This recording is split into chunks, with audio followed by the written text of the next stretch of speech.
Hey, what's good, everybody? Welcome back to Indie Hustlers Podcast. Today I'm here with my homegirl, Mia. How you doing? Good, how are you? I'm good. Welcome to the podcast. Thanks for making the time.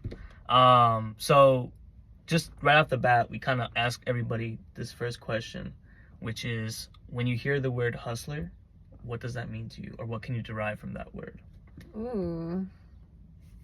A hustler is someone that'll do absolutely anything to reach their goal. Okay. And you best believe they're going to get to that goal. Facts. For sure. Yeah. And they never stop. The hustle never stops. Yeah. They never sleep. Keep the grind going. Yeah, the grind is always constant. Do you consider yourself a hustler?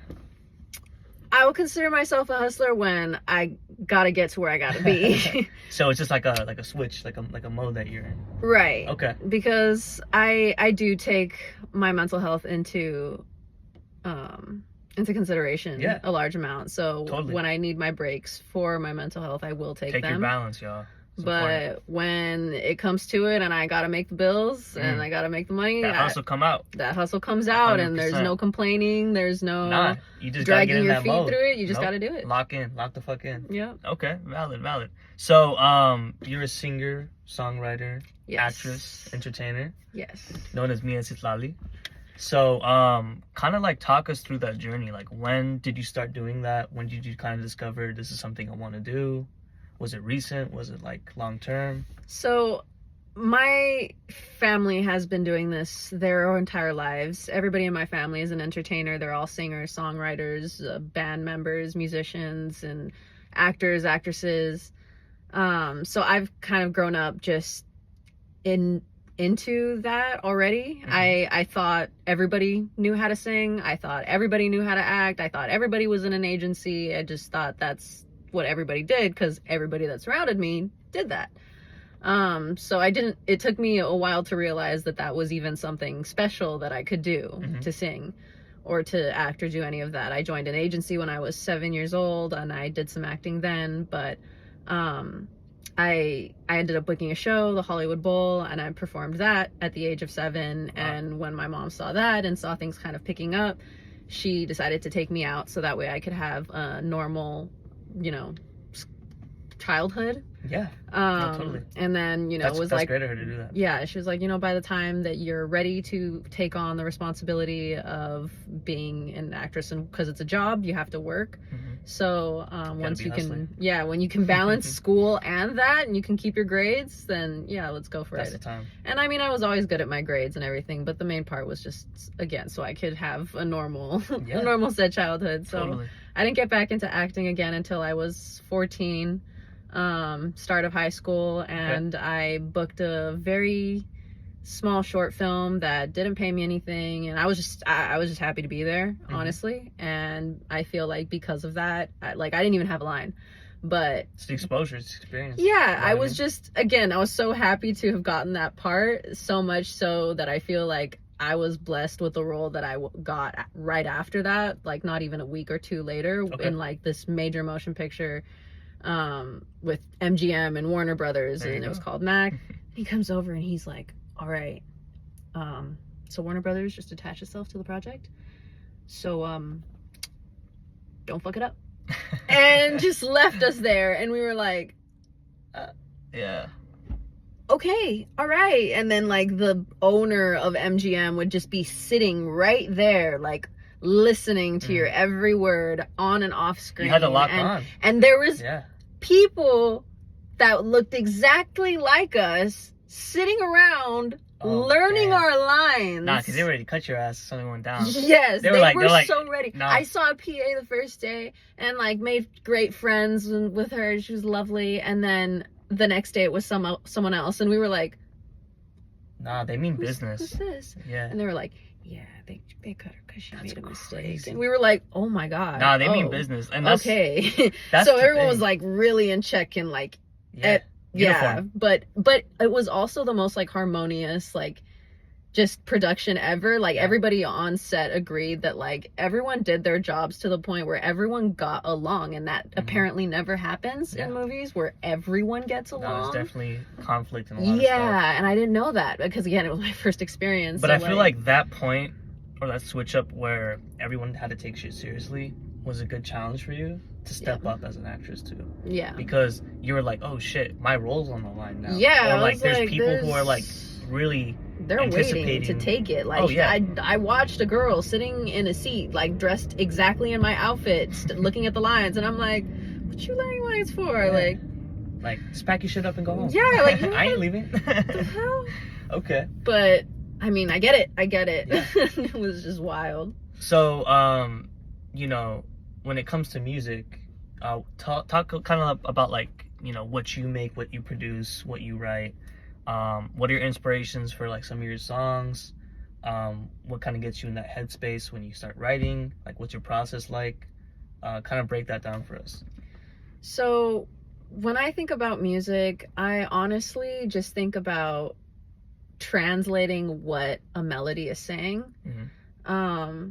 I don't know if that makes that much sense, but I feel like the way people translate languages, that's how I like to translate songs, and I'll really just write about whatever it feels like the song is talking about, or, you know, singing about, even though they're not. It's just like notes, but like notes, certain compositions put together can create stories, or I can hear like what the composer was feeling at that moment, to the point where like I've written songs for certain people where like they made the song, they made the backtrack, and I put words onto it, and they're words that I don't necessarily relate to, or I don't even know what they mean. Mm-hmm. But then I gave it back to him, and he was like, honestly, I don't know if you knew this, but I was going through something that was very similar, and and this really like I felt like that's me, like I felt seen. And I was just like, that was when I first was starting to like write songs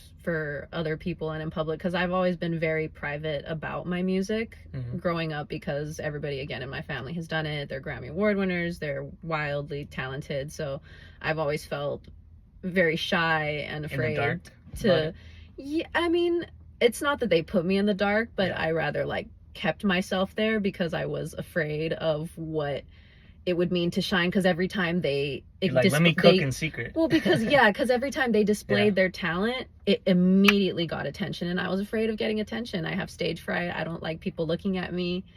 So that was very anxiety inducing, to think that if the minute I tell people that I can do something, that everyone's going to look at me now. And because that's exactly what happened. I did a song with one of my cousins who also cooked in private, and he came out with all these songs, and we were like, dude, since when do you do this? Since when were you a rapper? Since when were you like as good as like in the leagues of where he's gonna be up there with Kendrick type? Like, he's very, very insanely talented, and I can very confidently say that. And so I made a song with him, and I was like 17, he was 20, we were both, you know, little kids that basically up and coming. And we made this song to a backtrack that another kid made who was 18 at the time, and it was just a little guitar lick, and we created the song in 15 minutes. He was like, okay, just so we can see what we work together like, let's just, you know, demo this. Try it out. So he's like, I wrote a little part, you know, it's like, you know, 40 seconds or 30 seconds, you know, you want to hop on it and see what we sound like together? Sure, all right. I think about it, the words just kind of came out, I wrote it very quickly, and usually that's how it'll work, where I'll write very quickly, just again because I feel like I'm translating something, so it's not that I have to think really hard on it. And then I went into the booth, which was just his closet in the living room, and I sang the song. I liked the first take. We did it a second time, just, you know, just to make sure. Didn't like it, scrapped it, went with the first one, and then we listened to it, and we're like, this is actually like kind of a banger, kind of good, like really catchy good, like. And we sent it back to the kid who made it, who ended up producing the rest of it, and then we put it out, and then we put it on SoundCloud, and it was like, first week 1,000 hits. Oh, cool. Like, I'm not used to that. I've never gotten hits at all. And then second week, 3,000 hits. Oh, okay. Like, and then it kept increasing, and then the year came around, 1 million hits on Spotify, and we're like, dang, hello. And then at some point my other cousins called me, and she was like, Mia, Oh my God, I just opened Spotify on the summer playlist of 2020 something. I don't know what year it was. But she was like, and your song is #1 on there. So everyone who's listening to the summer playlist is hearing your song right now. Skyrocketed. Like, we're at almost 80 million views on Spotify right now. And I didn't know what to do with that, and people were trying to find me. Bringing people together, I feel like is what I'm really good at. So That's I'm like, awesome. I could fucking kill it as a producer. You know what I mean? Yeah. And there's different producers for different things. So I feel like some are more business oriented, some are more people oriented, and some are more creative oriented. So Yes. I feel like I like leaning kind of in the middle. Like I like kind of finding that like symphony of sweetness in the middle. You know? I like that. Where you get a little business, a little people, a little bit of creative, you know. So I like that. Because when people lean one way or another, it's a little scary, and you're walking on eggshells trying to figure out what to do and what not to do, because you know they have rules. But oh yeah, and I feel like, you know, if you're too on the business side, you can come off as an asshole, right? You know, or and like then if you're too on the creative side, a little too much. You know what I mean? Yeah, and then if you're too people orientated, it's like, okay, well, do you actually care about the project? Like, 100%. So it's good to find your sweet spot in anything. So let me ask you this. So obviously, you know, making music and you know, performing is one thing, but like, who were your inspirations growing up? Like, what genres of music did you listen to? Like, name a couple of like key artists that really inspired you to become like who you are right now. I mean, it started off as like everybody in my family, you know, watching my mom sing that sound with her voice. Yeah.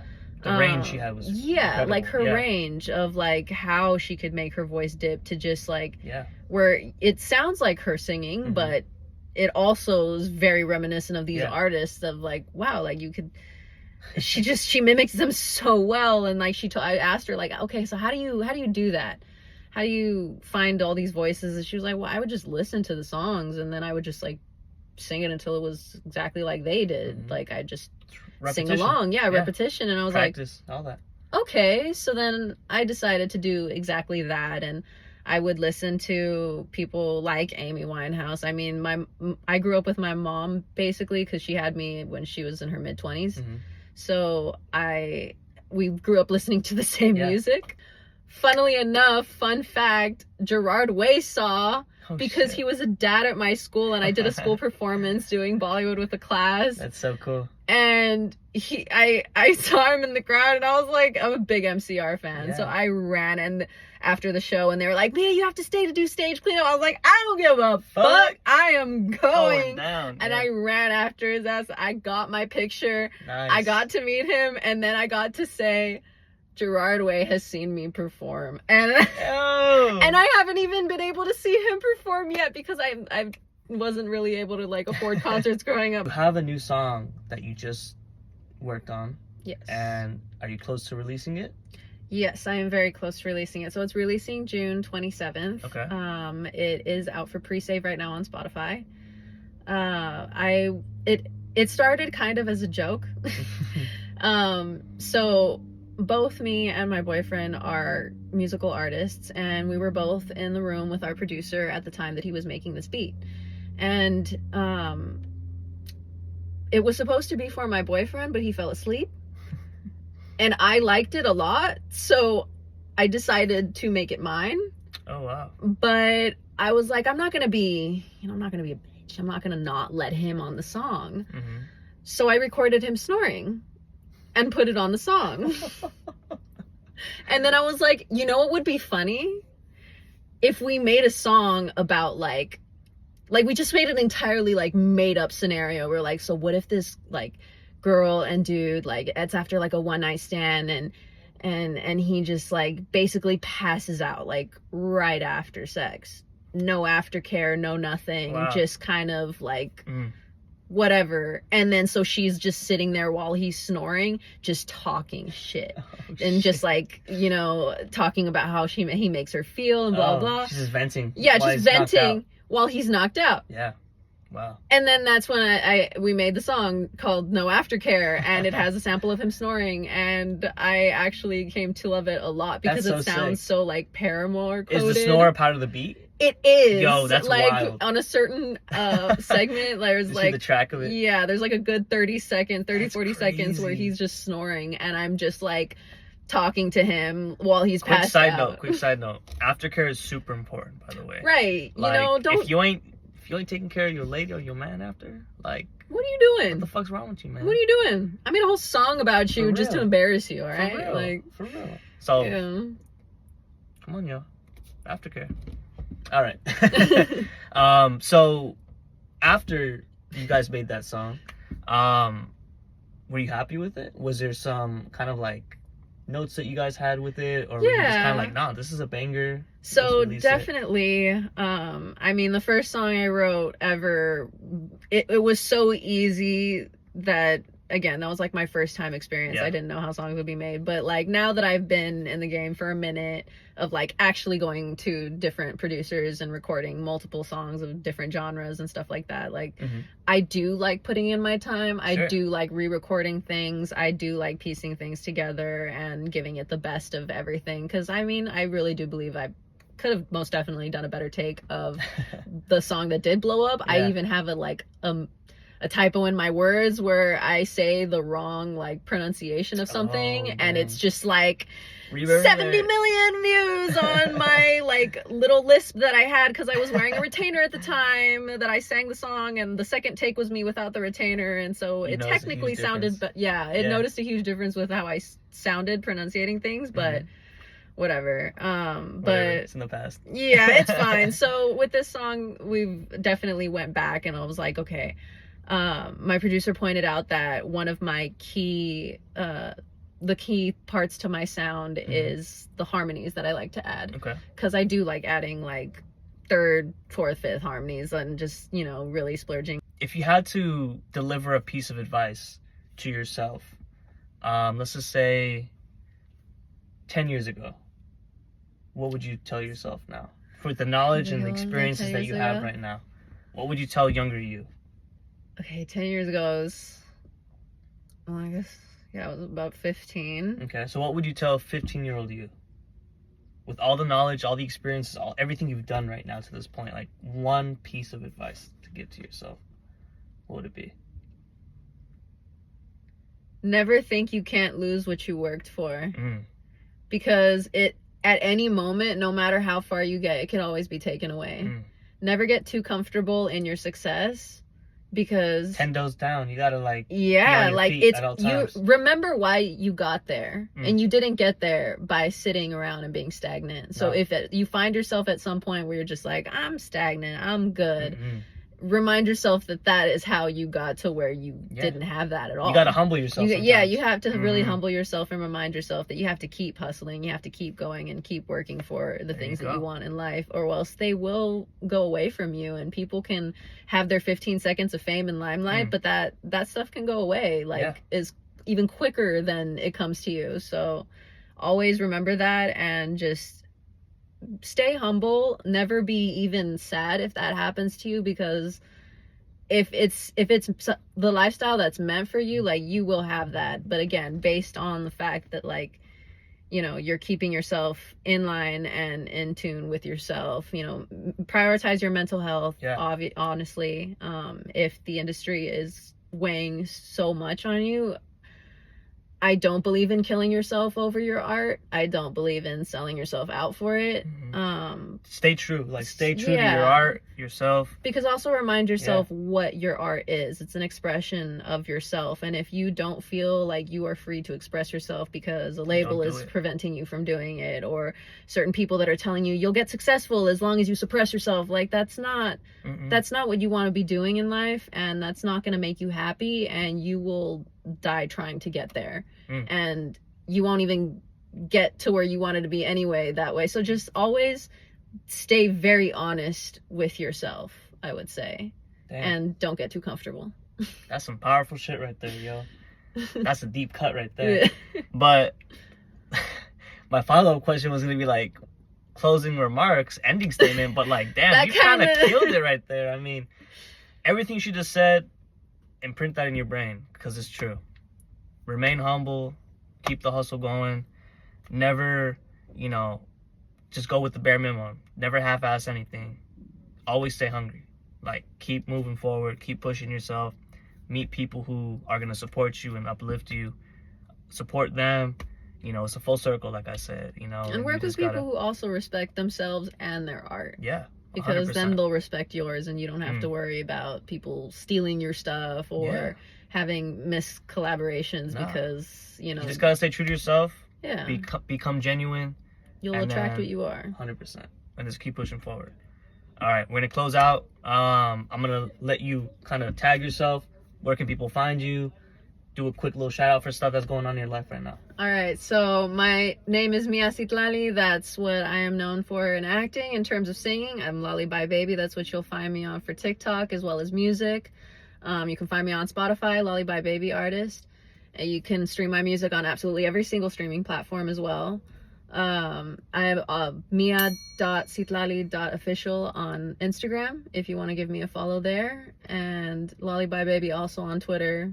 And TikTok I already said, and that's pretty much the main socials that I use. Hell yeah, so definitely check out her stuff. You know, she's dropping some bangers. She's having new music come out, you know, very soon as well, so make sure you guys keep up with that. And stay humble, stay blessed, stay hungry. We'll see you next time.